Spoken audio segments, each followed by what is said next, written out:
நம்ம பார்க்க போகிறது unit 5. Unit 5 first topic curvature. இந்த கர்வேச்சர்னா என்னன்னு தெரிஞ்சுக்கிறதுக்கு முன்னால கர்வ்னா என்னன்னு தெரியும். கர்வ்ங்கிறது என்னன்னா ஸ்ட்ரெயிட் லைனா இல்லாம ஏதாவது ஒரு சின்ன பெண்ட் கூட இருந்தா தட் இஸ் கால்ட் கர்வ். இப்போ இந்த பாருங்க, எக்ஸாம்பிள் பாருங்க, இப்படி இது பெண்ட் ஆயிருக்கு. இது வந்து இந்த டைரக்ஷன்ல, இது இந்த மாதிரி, இந்த மாதிரி ஷேப்ஸ் இருக்கிறது என்னன்னா கர்வ். அடுத்து தெரிஞ்சுக்க வேண்டியது டேன்ஜென்ட். இந்த டேன்ஜென்ட்ங்கிறது ஃபர்ஸ்ட் இந்த மாதிரி உங்களுக்கு தெரியும். ஒரு கிராஃப்னு எடுத்துக்கிட்டா எக்ஸ் ஆக்சிஸ் ஒய் ஆக்சிஸ்னு இருக்கு. இந்த மாதிரி ஹரிசாண்டல் ஆக்சிஸ் பேர் எக்ஸ் ஆக்சிஸ், வெர்டிகல் ஆக்சிஸ் பேர் ஒய் ஆக்சிஸ். இது என்ன சொன்னேன் நான், கர்வ். இந்த கர்வ்ல ஏதாவது ஒரு பாயிண்ட்டை சூஸ் பண்ணணும். அந்த பாயிண்ட்டுக்கு பேர் என்னன்னா P. இத P of x, y ன்னு கூட சொல்லலாம், இல்ல P ன்னு கூட எடுத்துக்கலாம். இந்த Pங்கிற பாயிண்ட் டச் ஆகுற மாதிரி ஒரு லைன் எதுல இருந்து, இந்த x ஆக்சிஸ்ல இருந்து அப்படியே ஸ்ட்ரைட்டா போறோம். இந்த லைன் வந்து இங்க டச் ஆயிடுச்சுன்னா இதுக்கு பேர் என்னன்னா tangent at P. இந்த லைனுக்கு பேர் tangent. எதை டச் பண்ணிருக்கு, Pங்கிற பாயிண்ட் டச் பண்ணிருக்கு, அதனால இதுக்கு பேர் என்ன, tangent at P. புரியுதா tangentனா? இப்ப இந்த tangentல கவனிக்க வேண்டிய ஒரு பாயிண்ட் என்னன்னா, இந்த லைனுக்கும் இந்த x ஆக்சிஸ்க்கும் இடையில ஒரு ஆங்கிள் கண்டிப்பா இருக்கும். புரியுதா? இந்த ஆங்கிள் வந்து நம்ம இந்த யூனிட்ல எப்படி சொல்ல போறோம்னா psi அப்படின்னு எடுத்துக்கலாம். அடுத்து நம்ம தெரிஞ்சுக்க வேண்டியது curvature of curve at P. First நீங்க பார்த்தது tangent at P. இதுல curvature of curve at P. அதே டெஃபினிஷன் தான். இது x ஆக்சிஸ், இது y ஆக்சிஸ். இதுல ஒரு பாயிண்ட் போடுறோம். சரி, இது ஒரு கர்வ்.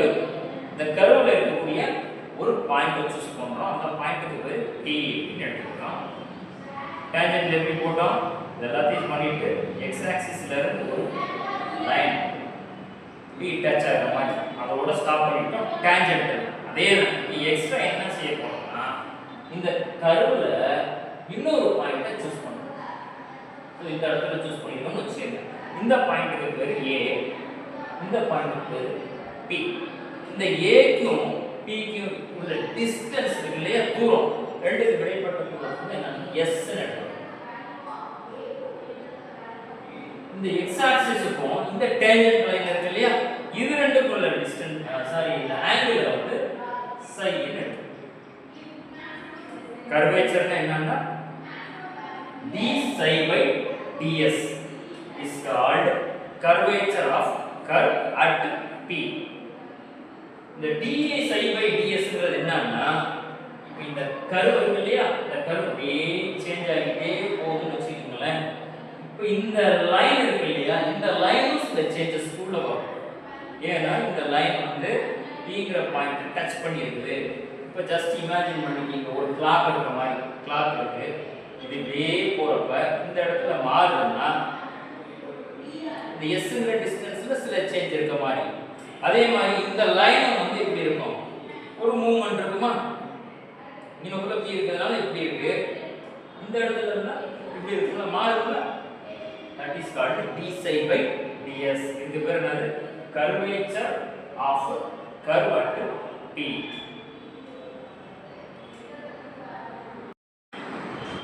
அடுத்து பார்க்க போறது டெஃபினிஷன் வந்து சென்டர் ஆஃப் கர்வேச்சர்.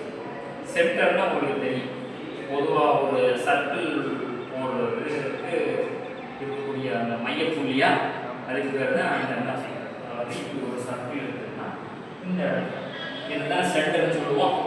இப்போ நம்ம இங்கே என்ன பார்க்க போறோம், சென்டர் ஆஃப் கர்வேச்சர். இந்த கர்வேச்சர் ஆஃப் கர்வ்ல எப்படி x ஆக்சிஸ் y ஆக்சிஸ் போட்டுறோமோ அதே மாதிரி இங்க போடுறோம். இது x, இது y. இப்போ இங்க ஒரு கர்வ்,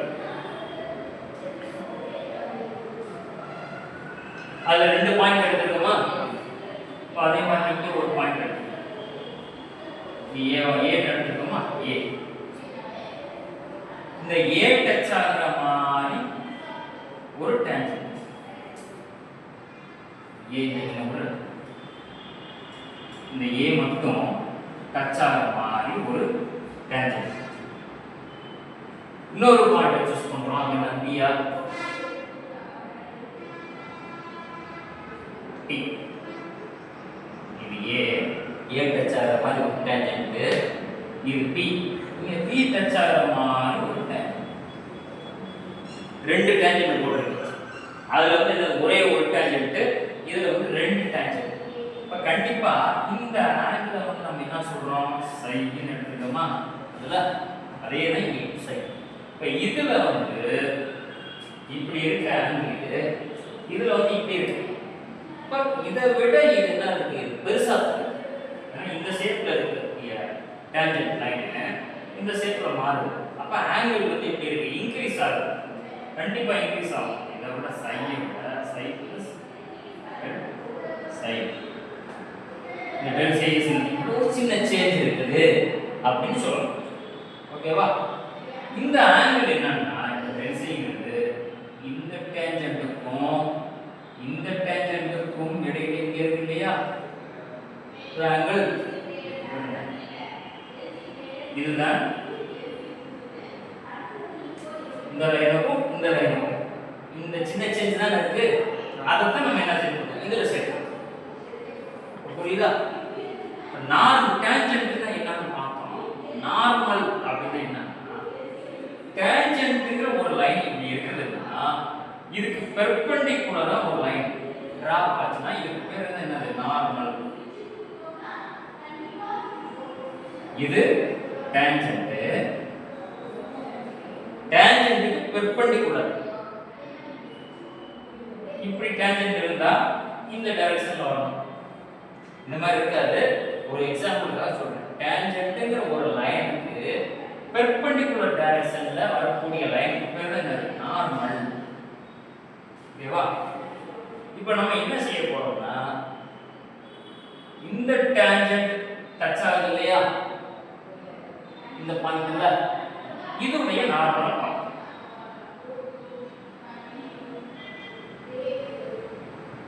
அதே மாதிரி இங்க இருந்து ஒரு டான்ஜென்ட் இதுல டச் ஆகுது, இதுடைய நார்மல்.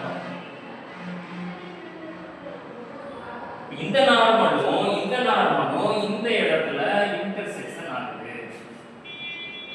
இந்த பாயிண்ட்க்கு பேரு C அப்படின்னு. இதுதான் என்னன்னா சென்டர் ஆஃப் கர்வேச்சர். ரெண்டு டான்ஜென்ட், ரெண்டு நார்மல் இன்டர்செக்ஷன். ஒரே ஒரு டான்ஜென்ட் இருக்குன்னா நம்ம ஒரு பாயிண்ட மட்டும் டச் ஆகுற மாதிரி இமேஜின் பண்ணணும். இங்க ரெண்டு டான்ஜென்ட் இருக்கிறதுனால ரெண்டு பாயிண்ட் டச் ஆகுது. ரெண்டு டான்ஜென்ட் இருக்கிறதுனால ரெண்டு நார்மல். இந்த ரெண்டு நார்மலும் இன்டர்செக்ஷன் ஆகக்கூடிய போர்ஷன் இதுக்கு பேர் C ன்னு வைக்கிறோம். இந்த C தான் சென்டர் ஆஃப் கர்வேச்சர். இப்ப சென்டர் சொல்லிட்டோம். ரேடியஸ்னா என்ன, இப்போ இது வட்டம், இது வந்து C. இந்த டிஸ்டன்ஸ் தான் நம்ம வந்து ரேடியஸ்ங்கிறத r ஸ்மால் r ன்னு டினோட் பண்ணுவோம். இப்போ இங்க வந்து நம்ம என்ன சொல்ல போறோம்னா CP இல்லனா CA. இதுடைய டிஸ்டன்ஸ் தான் வந்து என்னது, ரேடியஸ். அந்த ரேடியஸ் சொல்ல முடியாது, நம்ம ரேடியஸ் ஆஃப் கர்வேச்சர். இதுல வந்து சென்டர் வந்து நம்ம என்ன சொல்லிருக்கோம், சென்டர் ஆஃப் கர்வேச்சர் சொல்லிருக்கோம் இல்லையா. அதே மாதிரி ரேடியஸ் ஆஃப் கர்வேச்சர். இப்போ இந்த அடுத்த டாபிக் வந்து ரேடியஸ் நம்மளா எடுத்துக்கிற வேண்டியதுதான்.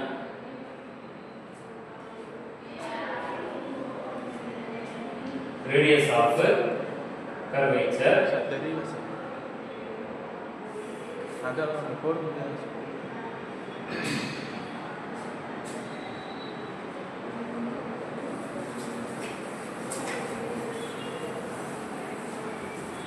இந்த டிஸ்டன்ஸ் தான் சொன்னேன் நான், CP is equal to R அப்படின்னு எடுத்துக்கணும். Take CP is equal to R is called radius of curvature.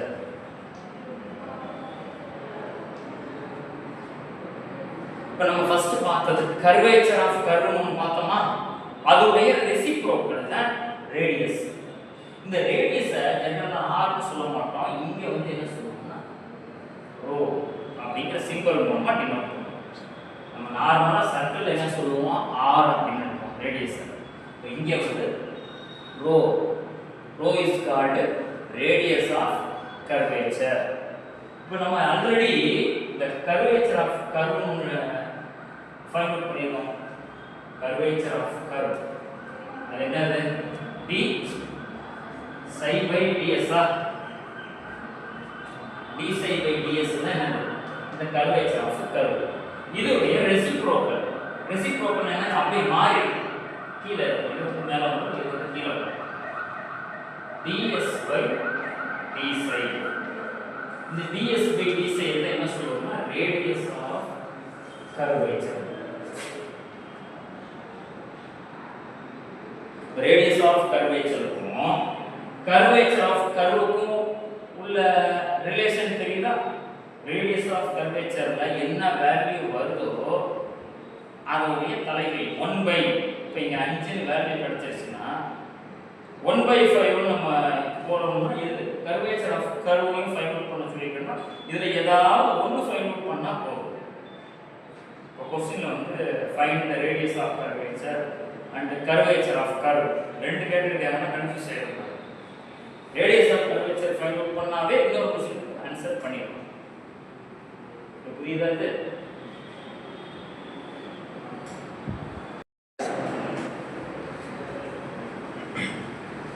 அடுத்து நீங்க பார்க்க போறது வந்து சர்க்கிள் ஆஃப் கர்வேச்சர். இப்போ சர்க்கிள்னா நம்ம என்ன சொல்லியிருக்கோம், ஒரு சென்டரையும் அந்த ரேடியஸையும் சேர்த்து நம்ம சொல்றது தான் இந்த சர்க்கிள் ஆஃப் கர்வேச்சர். இப்போ நம்ம கொஞ்ச நேரத்துக்கு முன்னாடி பார்த்தோம்ல இதே வீடியோவில் சென்டர்ன்றது எப்படி ஃபைண்ட் அவுட் பண்ணுவோம், இந்த சிங்கிற பாயிண்ட்டை இந்த நார்மல் இன்டர்செக்ஷன் ஆகக்கூடிய போர்ஷன் தான் என்னது சி. இதுதான் என்னது சென்டர் ஆஃப் கர்வேச்சர். இந்த டிஸ்டன்ஸ் இருக்கு இல்லையா, இந்த டிஸ்டன்ஸ் சிபி, இது என்ன சொன்னேன், ரேடியஸ் ஆஃப் கர்வேச்சர் சொன்னேன் இல்லையா. இது ரெண்டையும் சேர்த்து நம்ம சொல்றது என்னது circle of curvature. A curve with center C and a radius CP is called circle of curvature. Radius வந்து எப்பவுமே எப்படி இருக்குன்னா பாசிட்டிவா தான், நெகட்டிவ்ல இருக்காதுல்ல. நம்ம ஒரு சர்க்கிளோ இல்ல சென்டிமீட்டரோ ஒரு ஸ்கேல்ல சூஸ் பண்றோம்னா அளவு எடுக்கும், அது வந்து 0 பெருசா இருக்கும் scale. Radius is always positive. Radius 0னாக்க ஒரே ஒரு புள்ளி மட்டும் தான் வைக்க முடியும் நம்மளால. ரேடியஸ் 0னா ஒரே ஒரு புள்ளி தான். ரேடியஸ் கிரேட்டர் தென் 0னாக்க அட்லீஸ்ட் ஒரு சின்ன சர்க்கிளா வரையும். இதுல என்ன தெரியுது, rho value is greater than 0. Radius of curvature is greater than 0. அடுத்த ஸ்டெப்ல வந்து இந்த ரேடியஸ் ஆஃப் கர்வேச்சர் உடைய ஃபார்முலா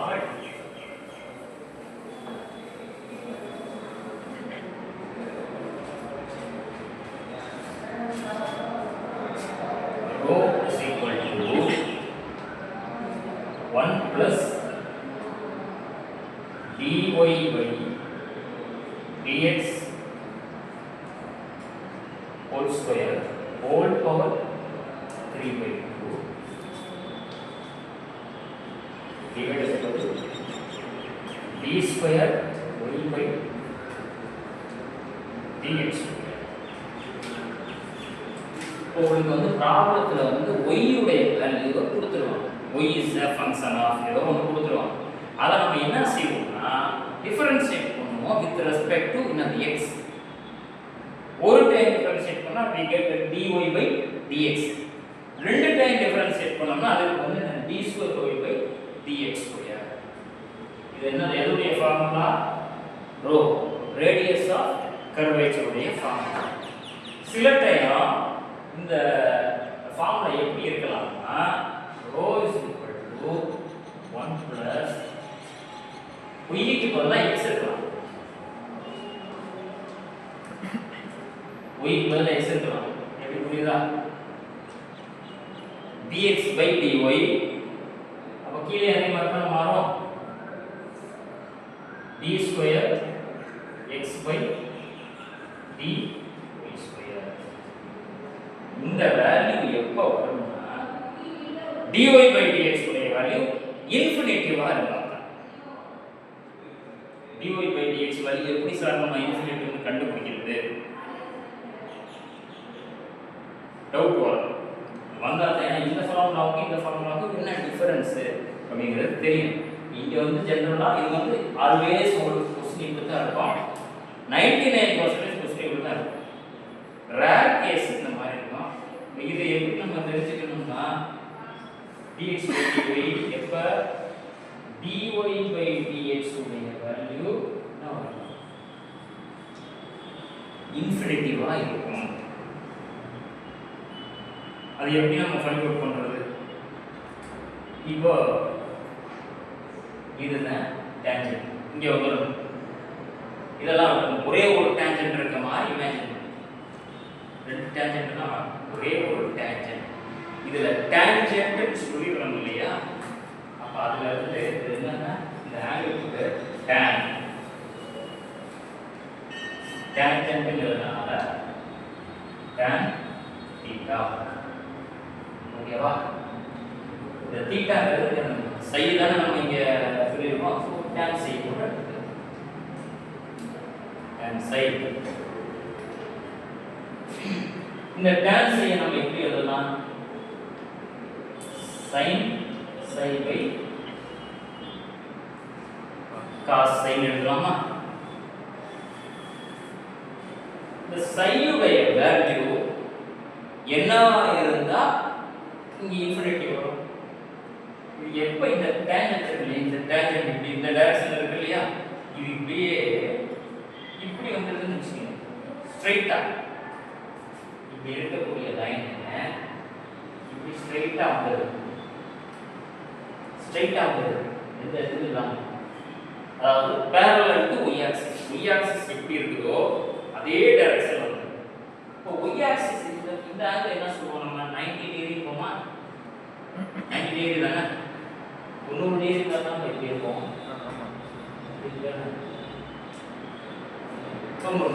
அப்ப இங்க இருக்கக்கூடிய டான்ஜென்ட் வந்து இந்த மாதிரி மாறிடுச்சு.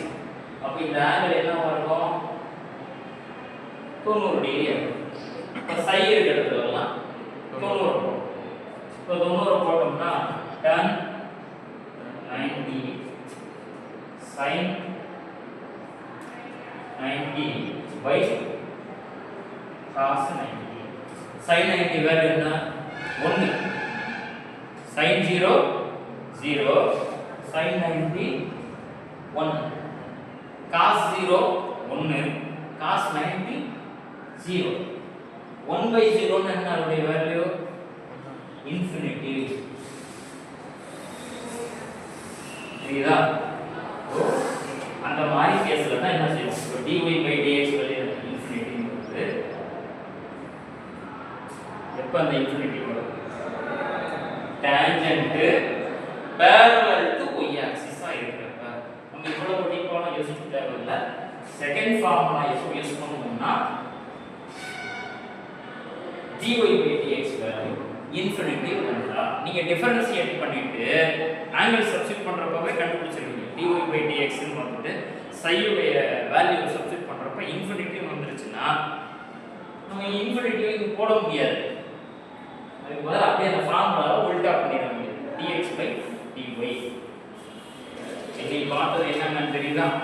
Curvature of curve. ஃபர்ஸ்ட் வந்து நம்ம தெரிஞ்சுக்க வேண்டியது கர்வ். கர்வ்னா என்ன? ஸ்ட்ரைட்டா இல்லாம ஒரு பெண்டிங், ஒரு பெண்ட் இருக்கும். இந்த மாதிரி சேர்த்து பேர் என்னது? கர்வ். இப்போ டான்ஜென்ட், டான்ஜென்ட்னா என்னன்னு படிச்சிருக்கீங்க? ஒரு ஆக்சிஸ் x ஆக்சிஸ், இந்த மாதிரி ஒரு ஆக்சிஸ் y ஆக்சிஸ், இப்படி ஒரு கர்வ். இந்த கர்வ்ல இருக்கக்கூடிய ஏதோ ஒரு பாயிண்ட் அதை நம்ம எடுத்துக்கணும். அந்த பாயிண்ட் மட்டும் டச் ஆகிற மாதிரி ஒரு லைன் டிரா பண்ணா தட் இஸ் கால்ட் டான்ஜென்ட். அந்த பாயிண்ட் அது டச் ஆகிறதுனால டான்ஜென்ட் அட் p.